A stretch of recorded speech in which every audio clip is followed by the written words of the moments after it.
Friends, நம்ம இன்னைக்கு baby potato fry எப்படி பண்ணுறதுன்னு பார்க்கலாம். அதுக்கு நான் பேபி பொட்டேட்டோவை நல்லா வாஷ் பண்ணி எடுத்து வச்சுருக்கேன். இப்போ இதை குக்கரில் சேர்த்துட்டு நான் குக்கரில் சேர்த்துட்டேன். 2 விசில் விட்டு எடுத்துக்கோங்க. ஃப்ரை பண்ணுறதுக்கு தேவையான மசாலாக்காக நான் பொருட்கள்லாம் எடுத்து வச்சுருக்கேன். காஞ்ச மிளகாய் 4 எடுத்திருக்கேன். உங்களுக்கு காரம் அதிகம் வேணும்னா நீங்கள் இன்னும் 2 கூட சேர்த்துக்கலாம். மல்லி 1 டேபிள் ஸ்பூனு, சோம்பு 10 பல் போல் பூண்டு எல்லாம் எடுத்து வச்சுருக்கேன். இதை மிக்ஸி ஜாரில் சேர்த்து பவுடர் பண்ணி எடுத்துக்கோங்க. வேக வச்ச உருளைக்கிழங்க ஆனதுக்கு அப்புறமா தோல் உரிச்சு எடுத்து வச்சுருக்கேன். மசாலாஸ்லாம் இந்த அளவுக்கு பவுட்ரு பண்ணி எடுத்து வச்சுருக்கேன். இப்போ ஃப்ரை பண்ணிடலாம். ஒரு கடாயில் கொஞ்சமாக நல்லெண்ணெய் சேர்த்துருக்கேன். இப்போ இதில் கடுகு உளுத்து பருப்பு சேர்த்துக்கிறேன். பொரியட்டும். நான் எண்ணெய் 2 டேபிள் ஸ்பூன் அளவுக்கு சேர்த்துருக்கேன். கடுகு உளுத்து பருப்பு பொரிஞ்சதும் உருளைக்கிழங்கு சேர்த்துக்கோங்க. சேர்த்துட்டு இதிலே லைட்டாக ஒரு 2 நிமிஷம் ரோஸ்ட் ஆகட்டும்.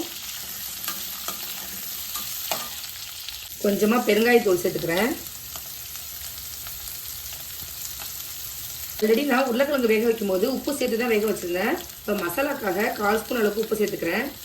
ஸ்டேஜில் நம்ம பவுடர் பண்ணி வச்சுருந்த மசாலாவை உள்ளே சேர்த்துக்கோங்க. சேர்த்துட்டு நல்லா மிக்ஸ் பண்ணி விட்டுக்கோங்க.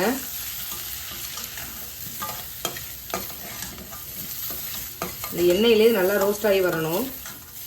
அடுப்பை லோ டு மீடியம் ஃப்ளேம்லேயே வச்சுக்கோங்க.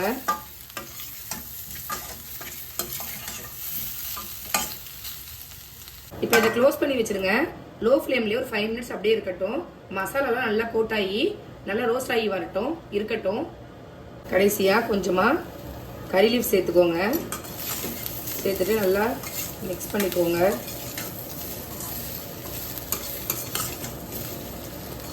அவ்வளோதான், பாருங்கள், சூப்பரான பேபி பொட்டேட்டோ ஃப்ரை ரெடி ஆகிடுச்சு.